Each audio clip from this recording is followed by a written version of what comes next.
TCC 1258 Prophets and Word of God. TCC 1258 Prophets and Word of God. Les prophètes et la parole de Dieu.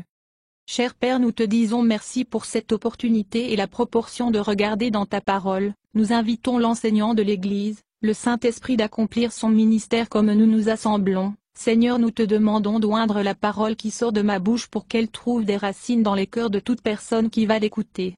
Père, je te prie pour l'illumination, la révélation, la compréhension dans la pensée de tous ceux qui vont l'écouter.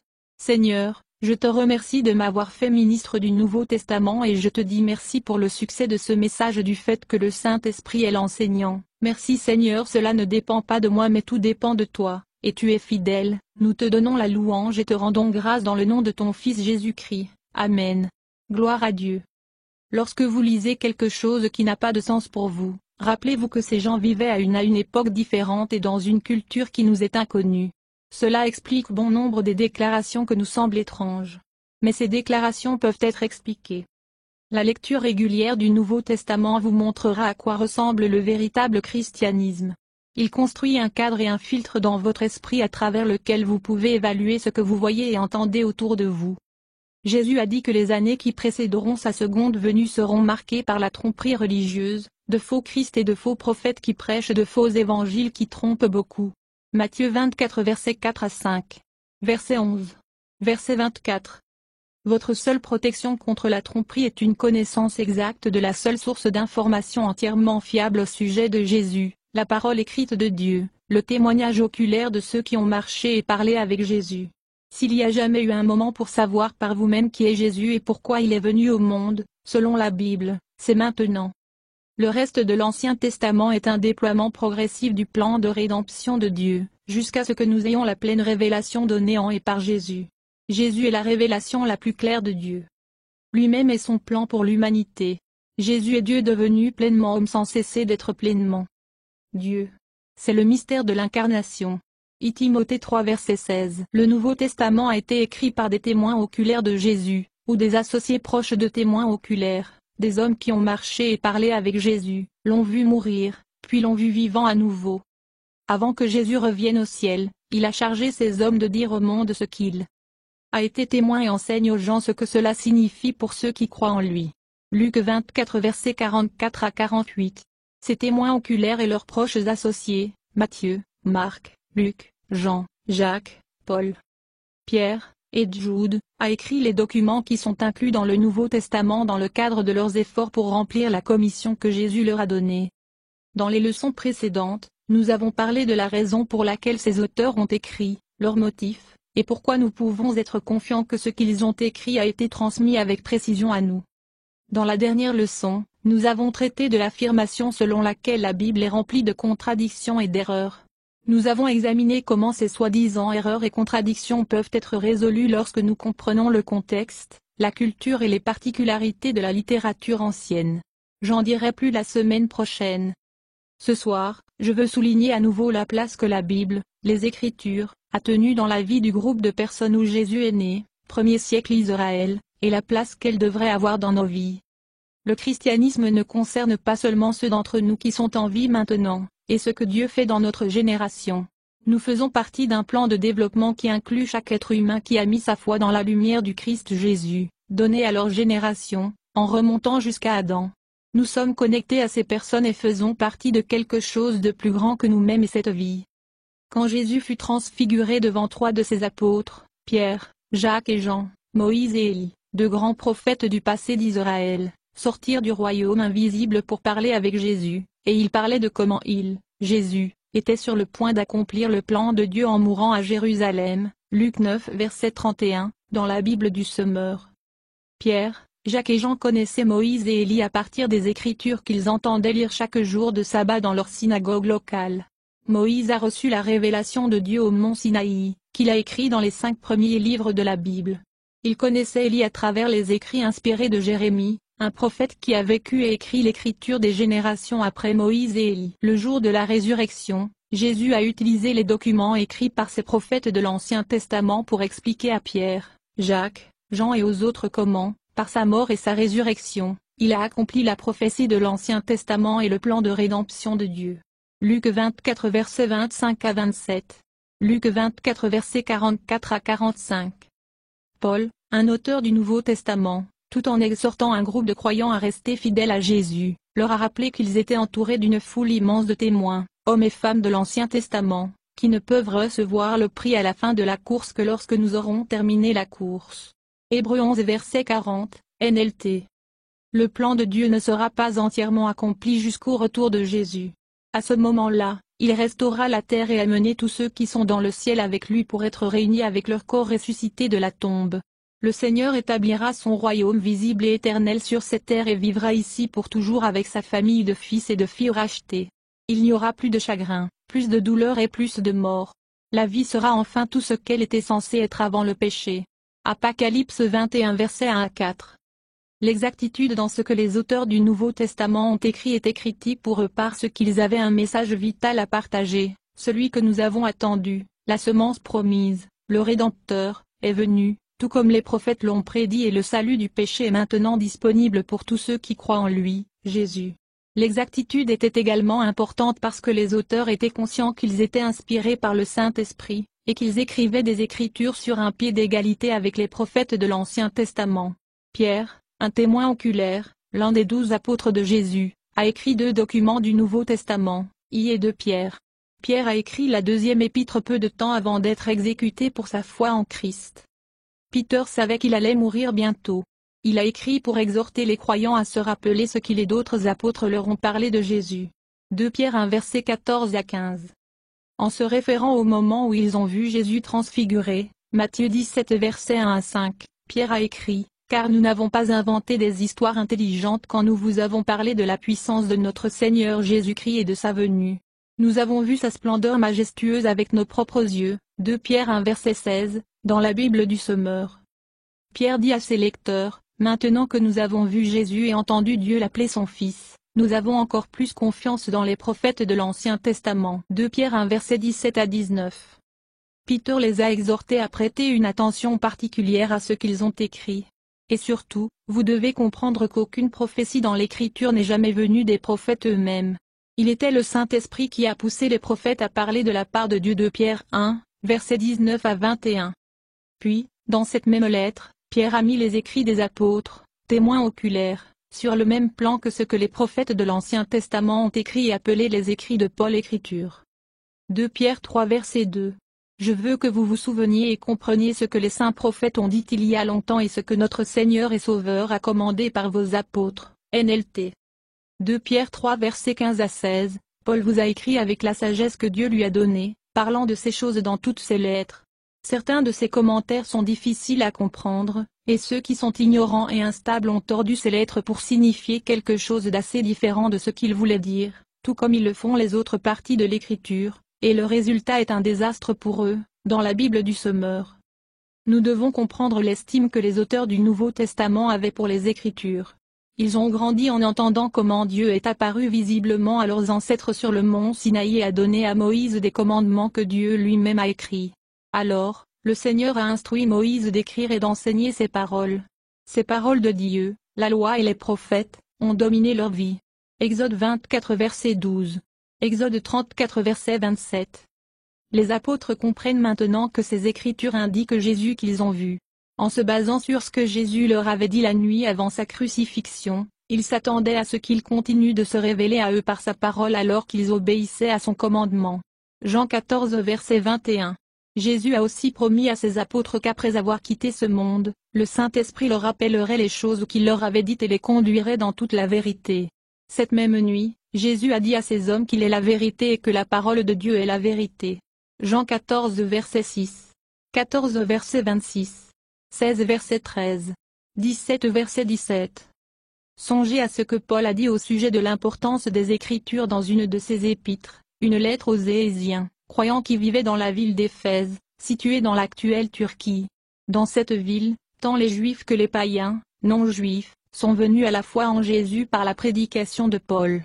Acte 19 versets 1 à 20. Paul a ouvert sa lettre en rappelant aux Éhésiens que Dieu les avait choisis, et nous, pour devenir ses fils et ses filles et qu'il nous avait rachetés par le sang de Christ. Éphésiens 1 versets 4 à 8. Il a écrit, « Car Dieu nous a permis de connaître le secret de son plan et c'est cela, Il a prévu depuis longtemps dans sa volonté souveraine que toute l'histoire humaine soit consommée en Christ, que tout ce qui existe au ciel ou sur la terre trouve en lui sa perfection et son accomplissement. Éphésiens 1 verset 9 à 10, J. B. Phillips. Paul a continué à expliquer qu'une partie du plan de Dieu est que les Juifs et les gentils deviennent membres de la famille de Dieu, Éphésiens 2 verset 19. Notez le verset suivant, nous sommes sa maison, construite sur les fondations des apôtres et des prophètes. Et la pierre angulaire est Christ Jésus lui-même. Nous qui croyons sommes soigneusement unis, devenant un temple saint pour le Seigneur, Éphésiens 2 verset 20, NLT. En utilisant la métaphore des croyants étant construits dans un temple, lieu de séjour, pour Dieu par Jésus, Paul nous donne un point vital sur la place et l'importance de la Bible. Il a dit que la famille, obtenue par la rédemption, est construite sur le fondement des apôtres et des prophètes. La déclaration de Paul se réfère aux hommes qui ont écrit l'Ancien Testament et prédit la venue de Jésus, les prophètes, et aux hommes qui ont vu Jésus, et ont été envoyés pour proclamer son évangile et écrire les livres du Nouveau Testament, les apôtres. L'Église est construite sur le fondement des Écritures données par les apôtres, témoins oculaires de Jésus, et les prophètes de l'Ancien Testament, non pas sur les gens d'aujourd'hui qui se disent prophètes et apôtres. Pas les prophètes de Kansas City, les prophètes de Flashpoint ou la multitude de prophètes et d'apôtres sur Internet et les réseaux sociaux. Lorsque l'apôtre Paul prêchait l'Évangile et établissait des églises, il raisonnait avec les gens de l'Ancien Testament, Acte 17 verset 2, et il écrivait aussi les Écritures du Nouveau Testament, qui étaient ensuite utilisées pour instruire et édifier les croyants dans leur foi. Je ne dis pas qu'il n'y a pas de prophètes ou d'apôtres aujourd'hui, parce que la Bible indique que Jésus a fourni des apôtres, des prophètes, des évangélistes, des pasteurs et des enseignants pour son Église. Éphésiens 4 verset 11. J'évoque ceci pour renforcer l'importance de la lecture du Nouveau Testament. Les médias sociaux sont remplis de toutes sortes de soi-disant prophètes qui font toutes sortes de prédictions qui ne se réalisent pas. Pourtant, les chrétiens continuent de les écouter et de prendre des décisions sur la base des paroles des prophètes. Je ne vais pas faire un enseignement détaillé sur les prophètes et la prophétie, mais je veux faire plusieurs déclarations avant de faire mon point en relation avec notre série actuelle sur la lecture de la Bible. Les prophètes du Nouveau Testament n'ont pas le même statut que les prophètes de l'Ancien Testament. La peine. Pour eux, donner une prophétie qui ne s'est pas réalisée était la mort. Deutéronomie 18 versets 20 à 22. Il n'y a aucune base biblique pour chercher une orientation personnelle par l'intermédiaire d'un prophète dans le Nouveau Testament. Nous avons le Saint-Esprit en nous d'une manière que les hommes et les femmes de l'Ancien Testament n'avaient pas. Cela ne signifie pas que Dieu ne peut pas vous donner une parole de sagesse ou de connaissance par l'intermédiaire d'un autre croyant, et Corinthiens 12 et 14, leçon pour un autre jour. Pour l'instant, le fait est que la prophétie populaire d'aujourd'hui ne ressemble en rien à ce que nous voyons dans la Bible, l'Ancien Testament ou le Nouveau. Dans les Écritures, la prophétie prédictive a été donnée en relation avec l'action de Dieu. Plan de rédemption, ne pas prédire qui va gagner les élections ou nous dire ce que le nouvel an amènera, qui épousera, et quelle voiture à acheter. Apocalypse 19 verset 10. Car l'essence de la prophétie est de donner un témoignage clair pour Jésus, NLT. C'est la vérité.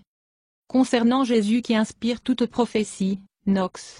Dieu a prophétisé son plan rédempteur pour nous en général, à partir de Genèse 3 verset 15. Tout ce que nous devons savoir sur son plan pour nous est dans sa parole écrite, c'est pourquoi il nous a donné la Bible.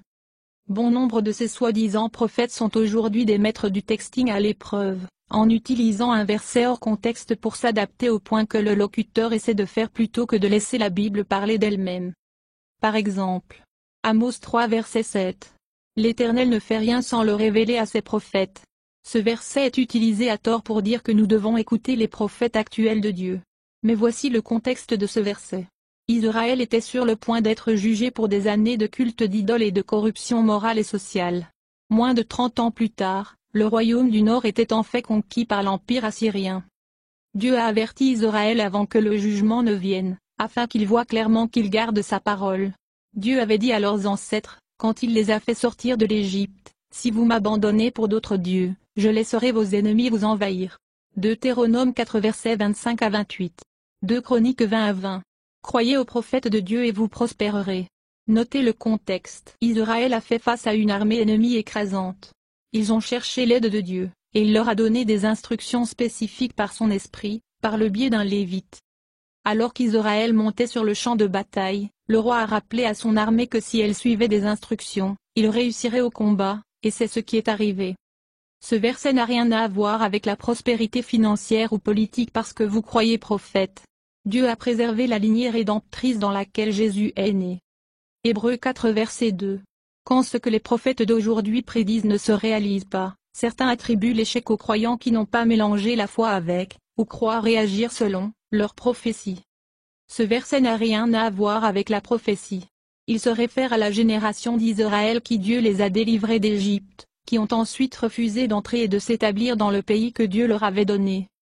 Jésus est né à Bethléem, comme le prophète Michée l'avait décrété, Mica 5 verset 2, non pas parce qu'Israël croyait en sa parole prophétique, mais parce que Dieu Tout-Puissant l'a décrété dans le cadre de son plan. Paul a énoncé le but des apôtres, prophètes, évangélistes, pasteurs et enseignants du Nouveau Testament. Éphésiens 4 versets 11 à 13. Leur responsabilité est d'équiper le peuple de Dieu pour qu'il fasse son œuvre et édifie l'Église, le corps du Christ, jusqu'à ce que nous arrivions à une telle unité dans notre foi et connaissance du Fils de Dieu que nous serons mûrs et pleinement développés dans le Seigneur, mesurant la pleine stature du Christ, NLT. Ces ministres le font principalement en enseignant la parole de Dieu aux croyants. Nous savons cela à partir des choses que Paul a modélisées. Lui-même a passé 3 ans avec les Éhésiens, leur enseignant la parole de Dieu. Acte 20 verset 31. Lorsque Paul les a quittés, il a fait ces 2 déclarations aux dirigeants et à l'Église. Acte 20 verset 28. Assurez-vous de nourrir et d'élever le troupeau de Dieu, son Église, rachetée par son sang, sur lequel le Saint-Esprit vous a nommé comme surveillant, NDT.